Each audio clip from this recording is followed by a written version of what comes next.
A haunting struggle unfolds as secrets and regrets shape a family's torn past. Her dad made it next to impossible for me to have a relationship with Anna on purpose because he was mad that I left him. Well, Christopher, were you trying to get sister wives going because you were with me? Ooh. You were fucking Tabby. Oh. And now, but do you see what's happening here? She's telling us the dynamics. Then you married her after she turned 18. Oh, shit. So I haven't watched this video. I have not watched this video. I just had it queued up again. So if you don't know, because there's a lot of different people. Right now, this is the biological mother. This is Heather. Tabby was the former stepmother. We know all this. Let's listen to her. And I'm not okay with that. Mind you, I say that, but I'm not mad at Tabitha. Yep. Tabitha is a great person. She was a mother to my daughter when I couldn't be. Mother to the daughter and the 15-year-old that Christopher Kepner hooked up with and then married. So I'm glad that she's reconciled with her. Lifetime movie, people. And she did a great job raising her. Anyway, Christopher. I know, me too. How could you made not? it next to impossible for me to have a relationship with my daughter. He made it extremely hard for me to see her.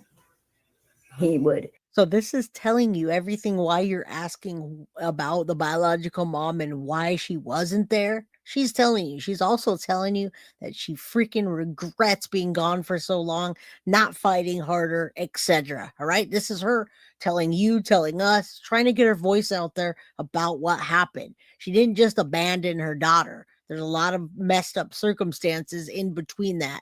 Ignore my phone calls. Not tell Anna that I called. And then call like a week and a half, 2 weeks later. And Anna be like, Mom, why haven't you called me? And I'm like, I've been calling you.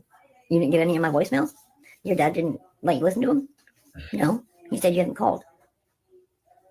So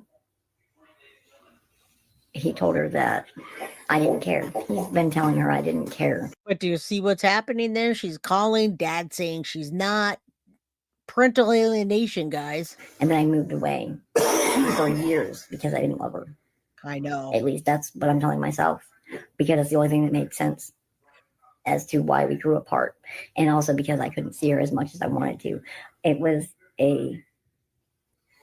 about $1,400 every summer to go down and see Anna and bring her back here for 2 months, because Christopher wouldn't help me pay for the gas it took to drive all the way down to Florida. Yeah, why should he pay for the gas for you to come see your own kid? And back up to Oklahoma. And then not even a month and a half later, drive all the way back down to Florida and back up to Oklahoma when I had to take her home. I love my daughter. Let me get that straight right now. My children are... And I absolutely believe her. It just sucks when you get that stigma of being an addict and then everybody can use anything against you. They can literally use how she looks against her and say, this lady's had a rough life. She's haggard. She's whatever, right? And I agree. He shouldn't have to pay for the gas. And this reminds me, guys, I hate to say it, but it reminds me of the Madeline Soto parental alienation between Tyler Wallace and Madeline Soto. All right. Thank you, Emily. I'll check my email right now. Did you email Brandon too? Did you CC Brandon? Please make sure everybody CC Brandon for every email that any of you send me from now on. All right. All right. Let's keep going. My world. And even though I wasn't in her life, it doesn't mean I didn't think about her every day.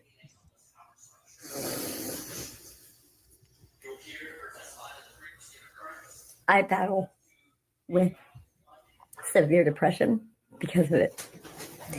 Extremely high anxiety because of it. Yes, I was addicted to drugs for about 2.5 to 3 years. And 110%, Emily, I agree with you about everything that you're saying. Get it. I get it.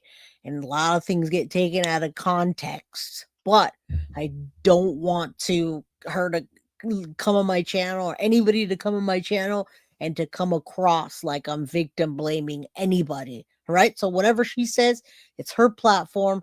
I hope she doesn't make herself look worse by telling things that she shouldn't. And thank you, Mom. My mom emailed you, Brandon. Watch out for that email, okay?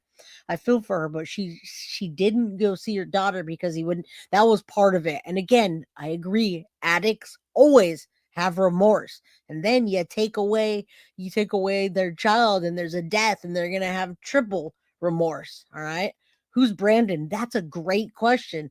I have no idea who Brandon is either. He just asked me to stop emailing him because he says I'm annoying, but I don't know who it is. All right. So her daughter wasn't her number one thing when she started, but the dad is a PO. Right. Again, there's gonna be a lot of judgment from or about her. I get it.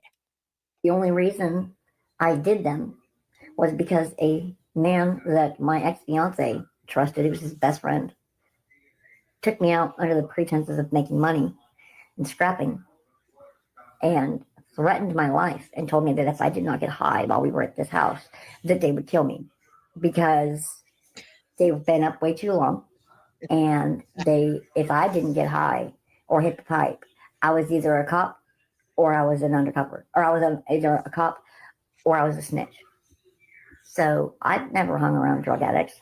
I mean, yeah, my parents were drug addicts, but I was a child. I didn't hang around their friends. So I have no idea what drug addicts are like, except what I see on the news, which is they kill people. That's not exactly true either. They do not kill people. Idiots kill people.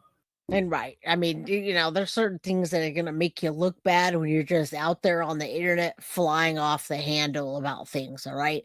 Mab says, hi, hello, Mom, or Pearl. All right. And the dad, there are allegations of the dad being a pedo with the, at the time, 15-year-old person they hired. All right. What's up, Michael? I'm glad you rolled in. Good to see you. All right. Anyway, so I got addicted to drugs for about 3 years. And I got off drugs by myself. I didn't go to rehab.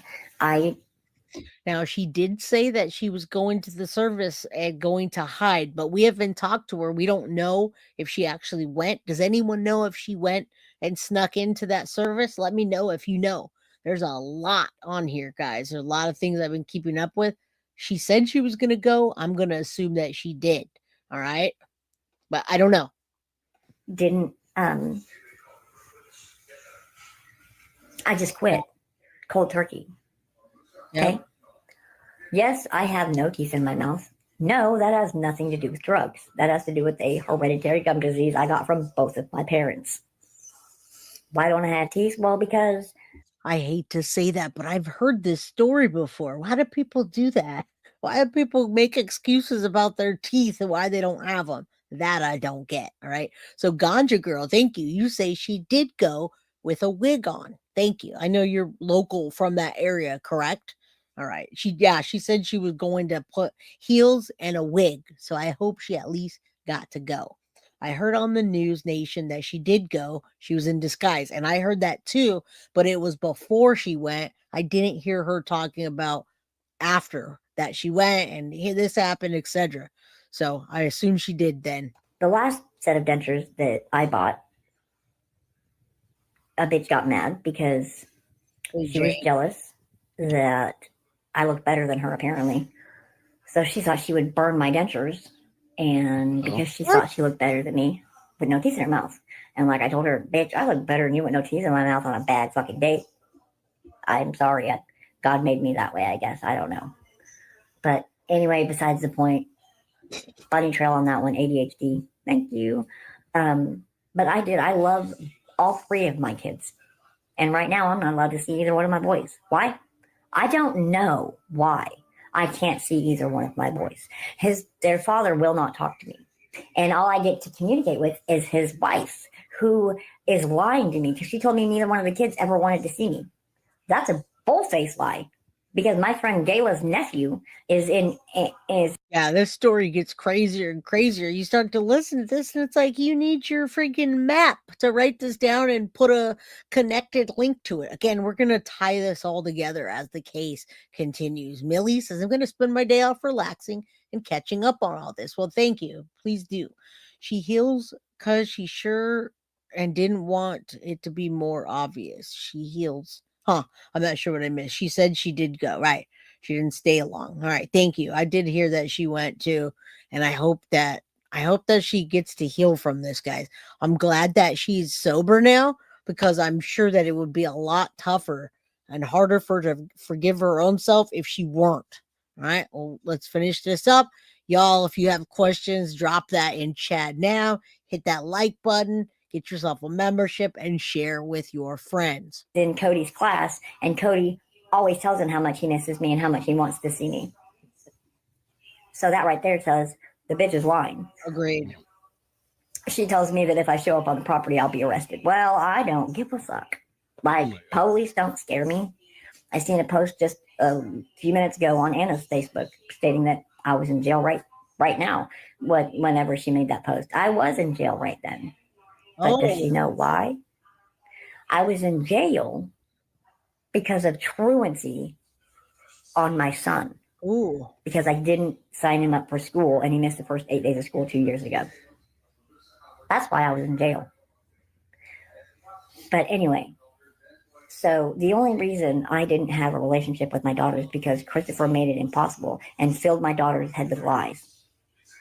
And the only information Christopher actually knows about me is he said, she said bullshit between my ex-fiance and him.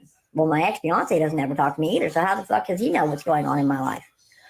I sent you the handle, Mab. I'll also respond back to everything else, all right? And yeah, we're absolutely playing this to give the mom a little bit more outreach, guys. We let her vent. She's venting. I'm all for the victims in the case. And in my opinion, no matter how she messed up, Anna Kepner is no longer with us. She died a death that nobody should have to experience ever, and especially at 18 years old by the hands of where you're supposed to be and feel safe. All right.